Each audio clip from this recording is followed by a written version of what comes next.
Halo semuanya, Assalamualaikum warahmatullahi wabarakatuh. Apa kabar semuanya? Semoga sehat-sehat semua. Pertama-tama mohon maaf ya, saya vakum selama 2 minggu. Tapi insya Allah minggu depan kita akan mulai aktif lagi dalam kegiatan perkuliahan online. Nah, untuk 3 minggu ke depan kita akan membahas tentang media visual untuk anak usia dini. Agendanya kurang lebih seperti ini ya untuk 3 minggu ke depan.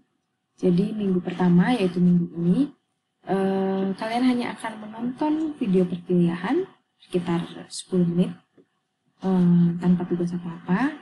Nah di minggu kedua, minggu depan saya juga akan memberikan video perkuliahan. Dan kalian akan saya minta untuk menganalisis media visual untuk anak usia dini berdasarkan rambu-rambu tertentu. Lalu di minggu ketiga kalian juga masih akan menonton video perkuliahan pendek. Lalu kalian akan merancang dan membuat media visual untuk anak usia dini. Nanti kita lihat pada minggu ketiga ini apakah kalian membutuhkan waktu 1 atau 2 minggu untuk menyelesaikan tugas ini. Oke, kita mulai saja materi hari ini. Sebelum kita bahas tentang media visual tadi, saya akan bahas dulu tentang symbolic thinking. Ada yang pernah dengar tentang symbolic thinking atau kemampuan berpikir simbolik? Ini pernah dengar dari mata kuliah yang lain. Oke, jadi symbolic thinking itu sebetulnya ada pada anak-anak yang berada pada tahap pre-operasional. Jadi pada tahap ini anak-anak memiliki kemampuan untuk berpikir secara simbolis. Mereka bisa melihat sesuatu secara simbolis. Pada tahap ini biasanya anak-anak baru bisa berbicara, tetapi mereka belum bisa membaca dan menulis, sehingga yang dimaksud dengan symbolic thinking tadi adalah kemampuan anak usia dini untuk membaca pesan melalui gambar atau juga simbol. Nah, kalau ini definisi menurut Piaget yang menyebutkan bahwa symbolic thinking adalah kemampuan yang dimiliki oleh anak usia dini secara kognitif untuk mengenal gesture itu gerak tubuh ya, lalu mengenal gambar atau gerakan yang merepresentasikan bisa itu ide, bisa benda atau kegiatan lainnya yang mereka. Nah tadi kan baru secara teori ya kita bahas tentang symbolic thinking. Sejauh ini ada yang tahu nggak contohnya symbolic thinking itu seperti apa? Oke, bisa dipikirkan. Nah, sekarang saya beri beberapa contoh dari symbolic thinking.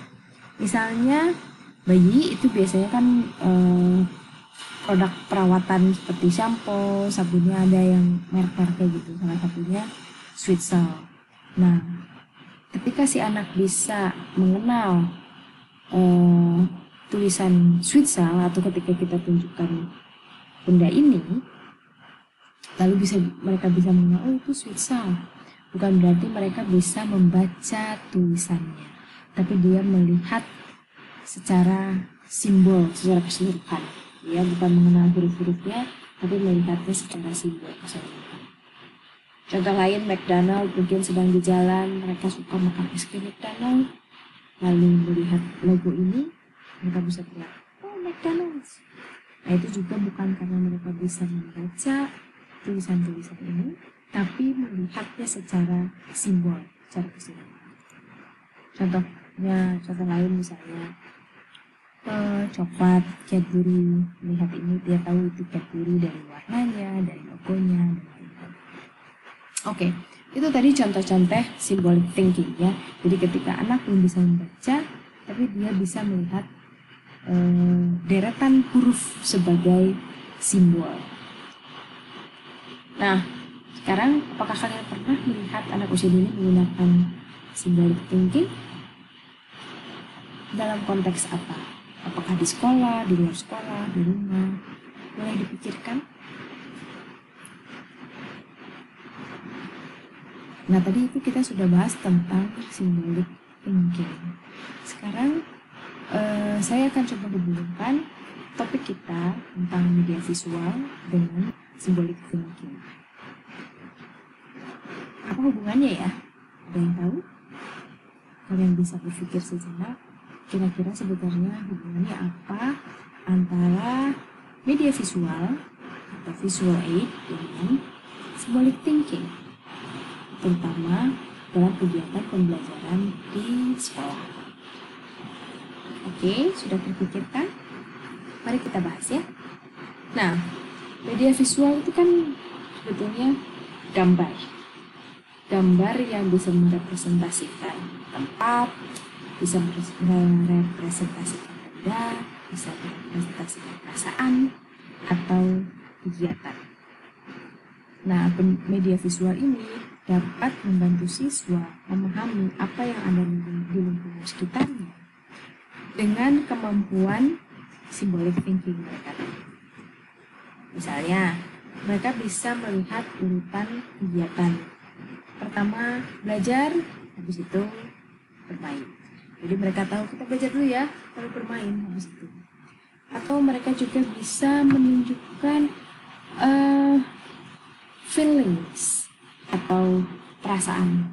Jadi guru bisa membantu siswa mengidentifikasi perasaan mereka ketika belajar di dalam kelas. Apakah mereka marah, happy, sedih, takut, frustrasi, dan lain-lain. Mereka bisa tinggal menunjuk pada salah satu gambar untuk merepresentasikan perasaan mereka. Dan setelah itu, jika memungkinkan, guru bisa menggali kenapa mereka merasa senang, sedih, khawatir, dan lain-lain. Ini juga contoh media visual digunakan untuk memberi label, tanda-tanda benda-benda itu ada di mana, sehingga ketika dalam kegiatan merapikan kelas, anak-anak bisa membantu gurunya menyimpan benda-benda ke tempatnya berdasarkan media visual yang ada seperti ini. Oke, sekarang mengapa anak usia dini membutuhkan media visual? Sekarang kita lihat ilustrasi ini. Lihat gambar ini, anaknya kelihatan sedih, galau mungkin. Anak seperti ini punya kecenderungan di kelas bertanya, hari ini mau belajar apa, Bu? Atau sekarang mau ngapain? Atau habis ini istirahat? Atau boleh pulang? Nah, pertanyaan-pertanyaan ini menunjukkan bahwa mereka merasa tidak nyaman karena mereka tidak tahu apa yang akan terjadi pada diri mereka dalam satu hari. Mereka nggak tahu mau belajar apa, mereka nggak tahu mau ngapain, mereka nggak tahu urutan kegiatannya seperti apa, kapan mereka boleh pulang, dan lain sebagainya. Dalam kondisi seperti ini, anak usia dini akan merasa resah, galau, dan tidak merasa tenang. Jadi lingkungan belajar yang aman dan nyaman itu harusnya membuat siswa lebih tenang. Salah satu caranya adalah dengan memberikan assurance atau kepastian. Apa sih yang akan terjadi pada diri mereka? Begitu datang itu mau ngapain? Benda-benda itu ada di mana? Kalau mau ke toilet dia tahu apa enggak? Dan juga membuat mereka tidak gelisah, menunggu-nunggu waktu istirahat, menunggu waktu pulang, menunggu kapan boleh membuka bekal. Jadi ini lingkungan belajar yang aman dan nyaman untuk anak usia dini. Nah, sekarang mari kita bayangkan. Nah, ini ya. Kalian adalah anak usia dini. Kalian masuk ke sekolah pagi-pagi, tapi kalian tidak tahu hari ini di pagi hari sampai pulang kalian mau ngapain aja. Tentunya kalian akan merasa galau, gak tenang, gelisah. Ini mau ngapain nih? Habis ini apa ya? Kapan saya boleh makan dan lain-lain. Kalian gak tahu kalau mau ke toilet harus kemana. Kalian nggak tahu kapan boleh buka bekal, kalian nggak tahu kapan boleh istirahat, kalian nggak tahu kapan boleh pulang. Bandingkan jika semua kegiatan yang tadi saya sebutkan itu kalian tahu kapan akan terjadi. Tentunya kalian akan merasa lebih tenang dan lebih nyaman berada di dalam kelas karena punya self-control terhadap diri sendiri. Nah, artinya media visual dapat digunakan untuk membantu orang dewasa, dalam hal ini guru, berkomunikasi dengan anak usia dini.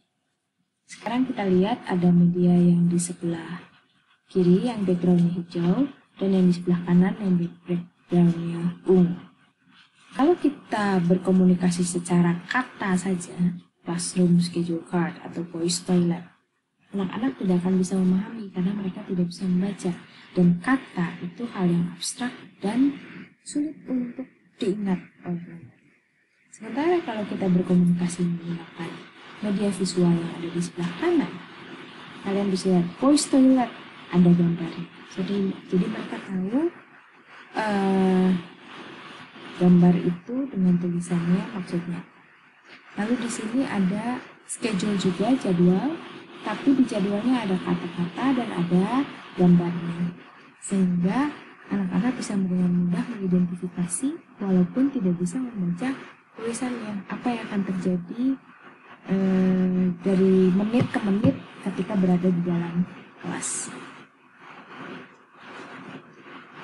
Nah, ini adalah beberapa contoh media visual seperti ini. Ini aturan ketika mendengarkan, aturan ketika membaca, aturan ketika berbaris, 3 ways to read the book, posisi ketika membaca buku, dan lain sebagainya. Nah, ini aturan ketika ada yang trance, ngamuk, ngadat, dan sebagainya. Kita bisa tarik nafas, take a deep breath, dan lain sebagainya. Nah, itu tadi penjelasan singkat saya tentang media visual. Di minggu yang akan datang, kalian akan menganalisis media visual mana yang kalian anggap tepat untuk kebutuhan anak usia dini. Terima kasih sudah mendengarkan video saya. Assalamualaikum warahmatullahi wabarakatuh.